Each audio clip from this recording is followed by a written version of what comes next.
Welcome to Troutbitten, Riverside. Let's talk about spot burning. So the longer things go on, the bigger the community gets, the more open really our society becomes, and the easier it is to share and spread information. The more important it is to understand, I think, the real dangers, the bad things that happen from spot burning. Rivers do not benefit from more angler pressure. Angler pressure changes the river, it changes the trout, it changes the experience, right? And trout themselves can be a fragile resource, both as a full population and as an individual trout. Now, absolutely, rivers need friends to protect water rights, to protect water quality, and protect access. But nobody wants a river that's overrun with anglers either. Now, spot burning is the public sharing of places to fish. Basically, it's river names and access points that are shared online these days, or even among a small group, or maybe even one-on-one with a stranger. Does that mean that putting the river name in the title of a video here on YouTube is spot burning? Yeah, that's spot burning. Does that mean that telling everyone on Instagram that you were fishing the lower bridge on Laurel Run and you caught your best trout ever? Is that spot burning? Yeah, it is. Is it a fine line sometimes? Sure, but not really.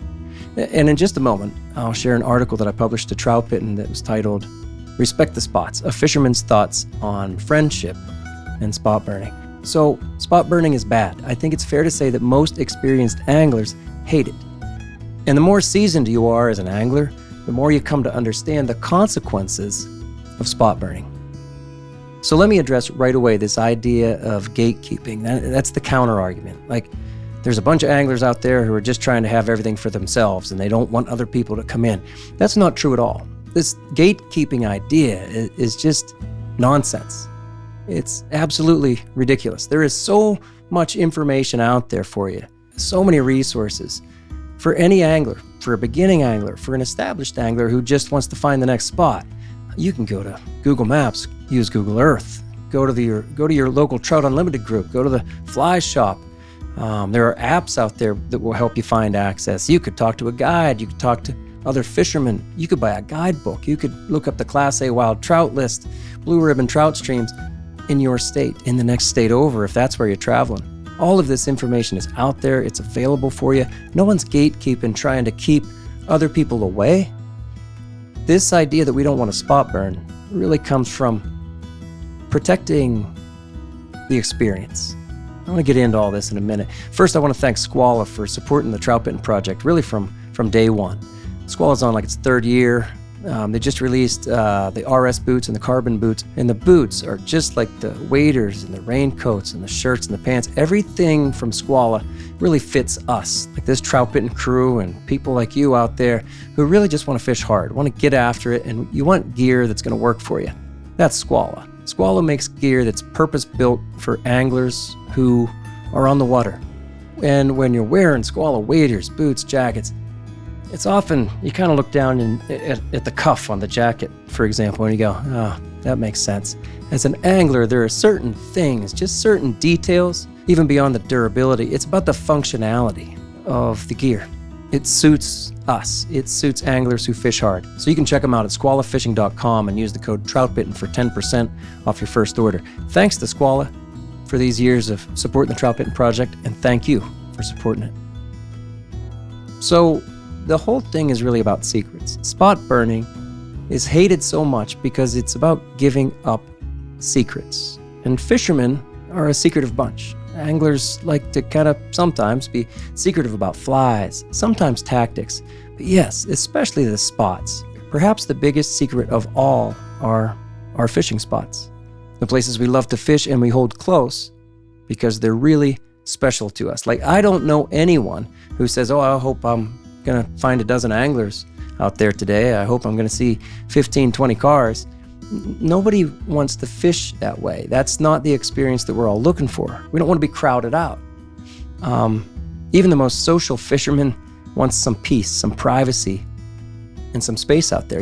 We're looking for a pure experience, a wild experience, a natural experience. And drawing more anglers to these spots, to these rivers, doesn't do any good. Doesn't do any good for the fishing experience or for the trout themselves necessarily, if it really builds up, right? So giving spots up publicly or maybe even privately is what we call spot burning. Now, I published an article almost 8 years ago, September of 2017, and I called it Respect the Spots, A Fisherman's Thoughts on Friendship and Spot Burning. I'm going to read that here. What I find interesting as I go back and look at this is how much has changed about the internet, about, again, how easy it is to just pass information out there. And this article that I wrote was more about spot burning almost on a local level and what it can do to friendships. Really, these secrets are about friendships. Really, spot burning is about holding those friendships. I think it's all kind of tied together. I think our community, obviously, is tied together with these friendships. So here we go. There are two ways to tell the experience of an angler: how he holds a fish and how he keeps his secrets. The latter is probably more important. My secrets aren't your secrets. The places and dreams that I find sacred and worthy of protection are likely much different than your own. Among good friends, though, the respect for another's treasure is given. It's hard to find a good fishing partner who yields to this tenet. To find a friend who will protect your secrets like his own. Secrets are a burden to carry, and most choose to shed that weight and give it up as a prize that isn't theirs. So we come to accept that holding secrets is a lonely affair, and that's okay for me and the other introverts, of which I think the majority of the fisherman's gene pool is composed. It's the damned extroverts that you have to be wary of. It's the gregarious guy whose offhand remarks about a river can sink the best of spots. And as most of us quickly realize, good fishing friends are hard to come by. So I'm talking about friends there. And you're going to find that secrets are a part of a good friendship. It's all about trust. That's relationships, is that trust. And those anglers who are out there that are spot burning in any form, especially widely, publicly, here on YouTube, on Instagram, social media, inevitably, they don't have many friends. It's true, because people learn that they can't be trusted. That's a fact. And we're all looking for good friends out there, as to be part of our community, part of our friend group. I hear all the time how I'm lucky to have the Troutbitten friends that I do. I certainly am. There's 6, 8, 10 of us that fish together, share ideas, and I've kind of found this community of anglers that, I gel with, and that we have similar ideas. We can share these ideas. Everybody's got different ideas, but we have a commonality between us. I kind of found my group, right? Everybody wants that group. And it starts with trust. And if you're spot burning, no one's going to trust you. Some fishermen claim not to see the point in all this secrecy, but inevitably they are the anglers with less experience. Their willingness to dump information across the bar after a few drinks or post it to their Instagram account betrays their greenness. Because any veteran angler understands that what you might not think is a secret today may evolve into your most cherished spot tomorrow. A seasoned angler intuitively understands the vulnerability of a river. Spot burning is a real thing with real consequences. Respect the spots for others, if not for yourself. So good anglers understand this concept. I mean it. Good people understand this concept. We respect the spots. We respect the rivers for the rest of the community. We don't spot burn. We don't share things publicly like that for everyone else. It's not for me. It's for everyone else. Because every river, every piece of water is somebody else's favorite. Think about this. I might have a piece of water that I say, it's close to a parking area, lots of people fish that, I'll just talk about it. Because it doesn't matter that much to me. But it matters to the next guy down the road, in the next neighborhood over there. It's his favorite spot. And the reason I don't mention any spot is because every piece of water is somebody else's favorite spot. I think that's the key to understand. The reason we don't spot burn is for everybody else. To just be kind to that community, to have the respect for what other people value the most. Now, the other thing we hear is that everybody knows that spot. Everybody knows that river. It's in the guidebooks. It's not a secret. So that naive reply of those young at this game is also predictable. It's not a secret, they say. It's public water. Everyone knows about that river. But everyone doesn't really know, do they? So from the beginning of Troutbitten, we decided to never name the rivers that we fish, because that's the only policy that makes any sense. Because it's not for me to decide, hey, this river's popular enough, I'll go ahead and name it. Or, well, this other river doesn't see that much angler pressure, and I'll keep it a secret, and I won't name it. That line is too wide. Somebody else might think, hey, that's one we shouldn't be naming. And the next person thinks, oh, that's fine. It's too wide of a spectrum, and I can't decide it. You can't decide it. What's popular enough to name, right? I could think of the most popular river in Montana. You can think of it too. We won't name it. We don't talk about it on the podcast. I never put it, I wouldn't talk about it in videos. I never put it in the title of videos. I just never do that. I never have. I never will. We don't put it on the website. We have mentioned the names of our rivers twice in 10 plus years now of writing articles for Troutbitten. Did it twice because of conservation measures. One was being polluted, and it needed some protection, some action. And the other one, we were trying to get catch and release regulations extended about 7 or 8 miles it was. That was a long time ago when I mentioned both of those river names. We just don't do it because no one can really decide what's popular enough to say it out loud, right? In a public setting. Some river secrets are tucked far away, deep inside a steep valley, shaded in mystery. They're protected by long distances from easy access and by the average angler's propensity for convenience. Other secrets lie in plain sight on wildly popular rivers with names that every fisherman knows from the guidebooks.